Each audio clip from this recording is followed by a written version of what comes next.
Well, who am I? For the purposes of this morning, I am Thomas, one of Jesus' disciples. Doubting Thomas is sometimes referred to as. I'll explain why a little later on. But I died about 2,000 years ago.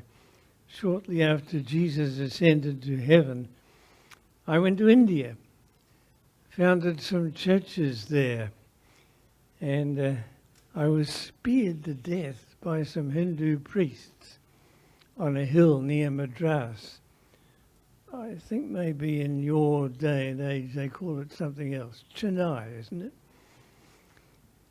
Well, that's who I am, and I've come this morning. I've found a spokesman because I want to tell you my story, and it's got some, I believe, some very important lessons for us all. Well then, as I said, I was chosen as one of the 12 special associates, learners, disciples of Jesus. Not sure why I got chosen rather than my twin. Perhaps I do know, but that's beside the point. But it was a huge privilege to be chosen as a disciple of Jesus. I mean, even before that, I admired him hugely. And I think even in your age, I think virtually everybody admires Jesus, don't they? Whether they're atheist, Hindu, whatever, Christian. Such nobility of character and such quality of teaching. But then, as we got to actually live and work right alongside him to be disciples, it wasn't long before I came to love him and love him very deeply. How could you help loving him? Somebody with such a warmth of compassion that it seemed endless. And yet he was no pushover. Any sort of religious hypocrisy, he was down on it like a ton of bricks. And he just was so wise, resourceful. There was no situation that left him gasping, as it were. Just a leader. And yet, at the same time, utterly unselfish, willing to serve. If people needed him, he would serve them to the point of physical exhaustion. A character absolutely beautiful in every way, not a flaw. Well, that was a great privilege. And you're never going to experience that. But I tell you, you also can fall in love with Jesus. You've got available to you 4 accounts of his life and teaching. Give you a rounded picture of who he was. And you can read and reread those. You can talk to him in prayer. You can be with people who themselves love Jesus. And let me say to you, to walk past that and not seize the opportunity of really focusing on Jesus is to lose an opportunity that's just so incredibly valuable. Don't pass it up. Well then, we had roughly 3 years with Jesus. Towards the end of that 3 years, it was clear things were coming to a head. He was born, as they said, King of the Jews. The Messiah who would come and be the great deliverer And I believed that. I believed it with all my heart. But he was a real threat to the chief priests, to the religious leaders. And they were based in Jerusalem, obviously, at the temple. But towards the end of that 3 years, Jesus made a very deliberate journey to Jerusalem. And we knew things were going to happen there. And indeed, it was just a few days before the Passover. The city was beginning to fill up with pilgrims.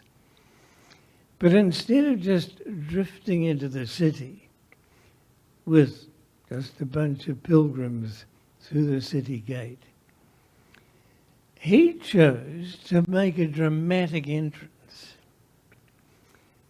He came riding on a donkey in deliberate fulfillment of an Old Testament prophecy of the King of Israel riding in peace into the city of Jerusalem. And we could see exactly what was happening. It was exciting stuff. And there were a number of his followers who'd come in as pilgrims for the Passover. And we really entered into the spirit of this thing, and it was a grand procession into the city. Here it was. Jesus said, "I've arrived." And then the next day, he went into the temple and he just took charge. He threw out the money lender sharks, the money changers. He threw out all the stalls where they were selling animals for sacrifice at exorbitant prices. And he had such an aura of authority about him that nobody stood in his way. I tell you, it was great stuff to watch. We loved it. But more and more, those chief priests hated him. So he felt it prudent that he didn't spend a night in the city. He'd go out to the Mount of Olives. And most times we slept in a cave on the lower slope of the hill, not very far out of the city. And if you were used to sleeping rough, as we were, it was actually quite a cosy spot, very sheltered, room for us all. But then, that entrance that he made, this grand entrance on the donkey, that was on the Sunday before the Passover feast. On the Thursday, he set up, well, it was fairly pretty secret stuff where he engineered it that we could have uninterrupted time together in a room in Jerusalem. He clearly had important things he wanted to do and to say to us. He said he was going away. Said he was going to his Father's house, going to prepare a place for us. And he said, "You know where I'm going, you know the way." And I couldn't make any sense of this. When he'd come as the king going away. So I just blurted out and said, "No, I don't know the way, and how you get there, I've no idea."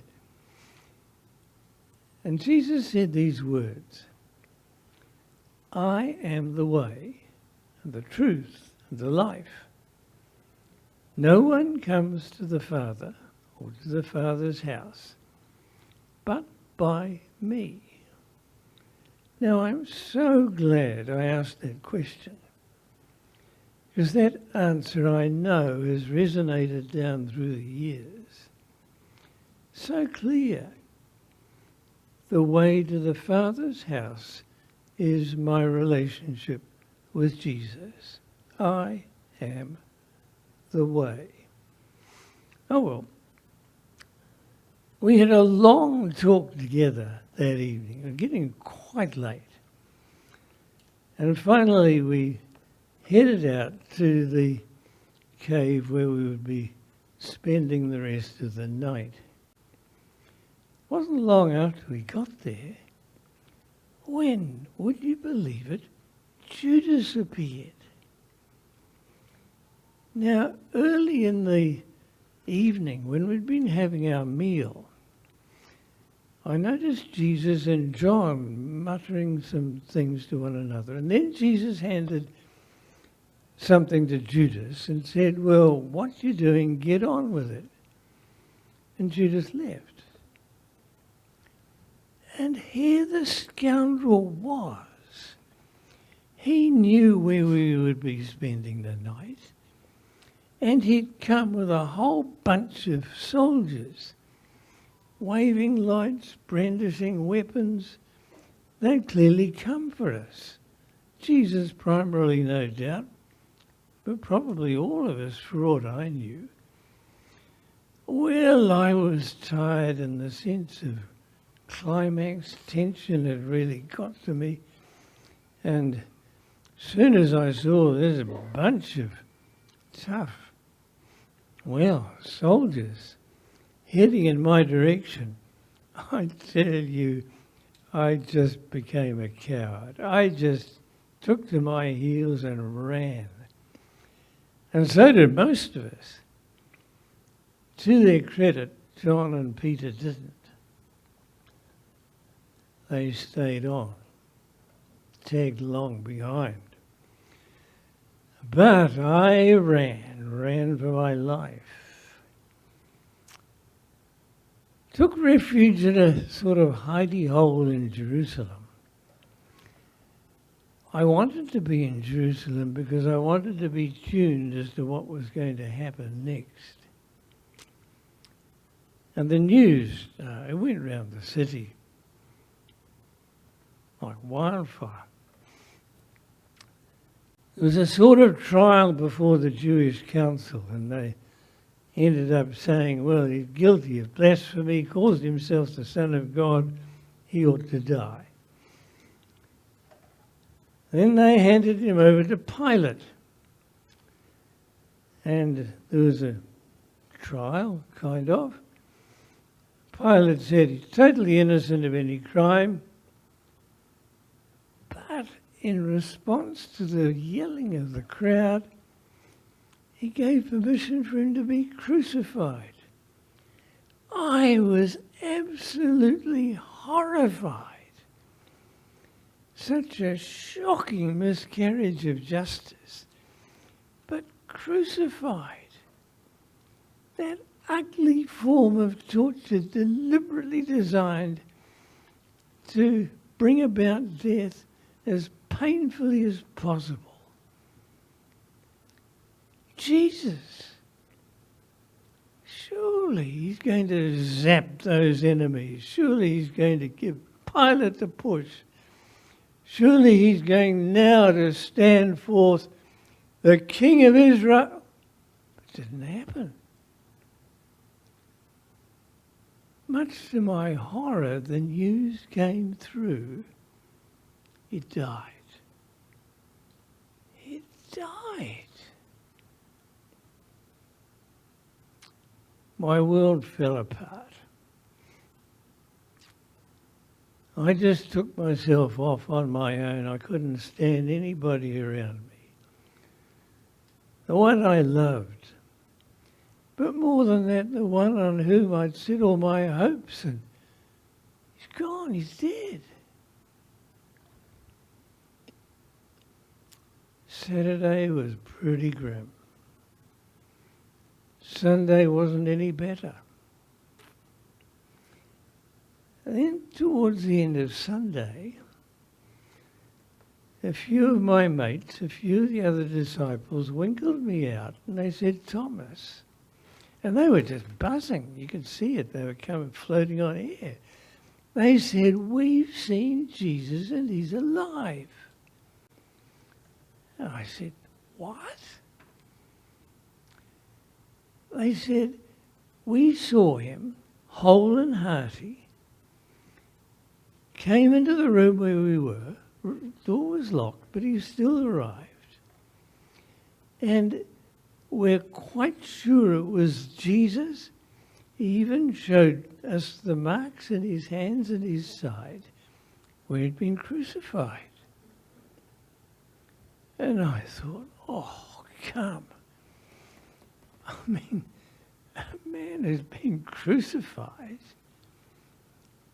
Crucified. And 3 days later, he's walking around.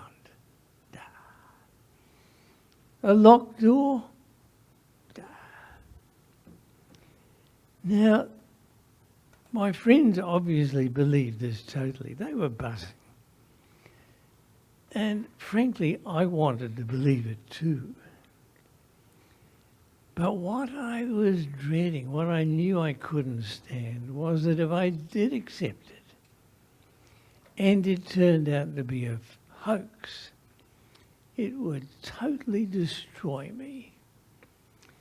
So I chose to be skeptical and said, all right, you've seen the proof.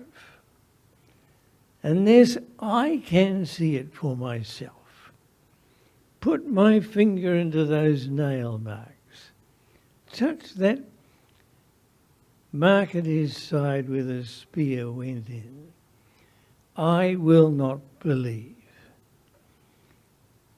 And those other disciples went out shaking their heads and left me to it. But you know, I was eager to pick up every little snippet from then on. And there was a story of women who'd gone to the tomb, found it empty. That an angel had said that Jesus was risen.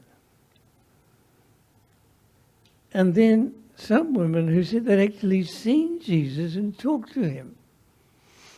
Well, women, women. But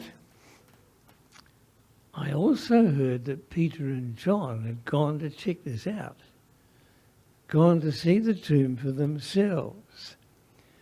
And that was the fact. It was empty. Something was going on. 2 disciples of Jesus were heading home from Jerusalem to where they lived in Emmaus. Somebody joined them. And they came racing back and they said it was Jesus. Well, all these things were beginning to add up. They all pointed in the same direction. Maybe it was true after. And then I started putting together the things that Jesus had been telling us.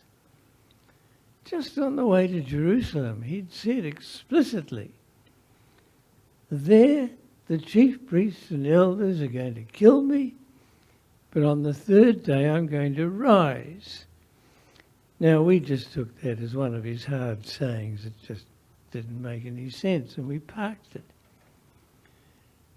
But maybe it was literally true.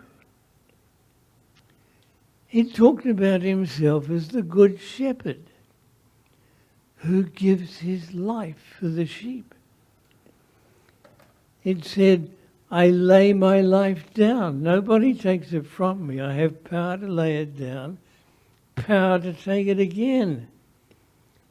Maybe this was actually what had happened. He talked about himself as being like a corn of wheat falling into the ground and dying. And out of that death would spring an abundance of life. This sounded like it was actually something absolutely exciting. that it wasn't just pushing Romans out of their fortress. This was facing death and actually turning death upside down. That out of death was springing life for his followers. So, week's time, I was in a totally different frame of mind, I can tell you. Very happy to be with my disciple friends. So I joined them where I knew they'd be meeting in their room. Locked the doors again. I mean, you're never quite sure who was going to be next on the hit list of these chief priests. They could be a pretty bloodthirsty lot. And there was Jesus.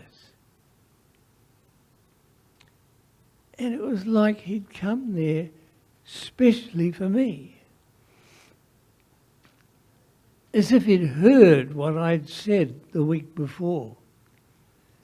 And he said to me, Thomas, come here. Thomas, put your finger into the marks in my hands.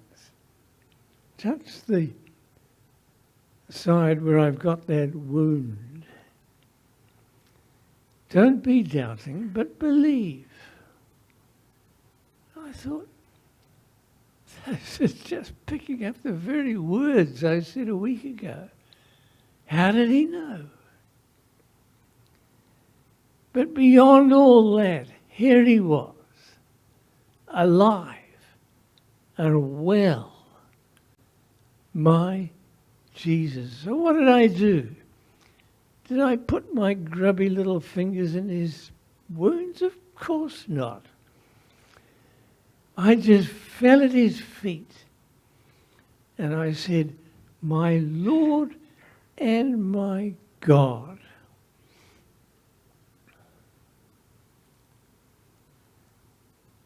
It had all come together for me. Yes, he was my Lord and Master and would be that till the day I died and beyond. More than that, he was the one I worshipped, my God. Not just a fabulously beautiful man. This was God come to earth, the creator of all things, the giver of life, the judge of all men. And he'd come out of love, the good shepherd who'd laid down his life because he loved his sheep, loved me. And I was just utterly overwhelmed. And I bowed, my Lord and my God. But I want you to hear what he said next. He said, Thomas, you've seen me, and you believe. He said, blessed are those who have not seen me, and yet believe. Right, I did see him. That's an experience that you will never have. I was blessed. From that moment on, I was a transformed person. I had a stability, a joy, a richness in my life that was a new experience. And let me tell you, even beyond death, it continues and grows. But Jesus is saying to you, you too can believe. Blessed are you who, even though you haven't seen, yet believe. You've got the evidence of those who did see. You can come to Jesus. You can communicate with him in prayer. You can become one who not only admires him, even more than loving him, even more than serving him. You can be his worshipper. And that's why I've come here this morning. That is the blessing that is rich. This is the blessing that Jesus gives. And I don't want you to miss out on that blessing. Seek, says Jesus, and you will find. Keep on seeking until you've got it.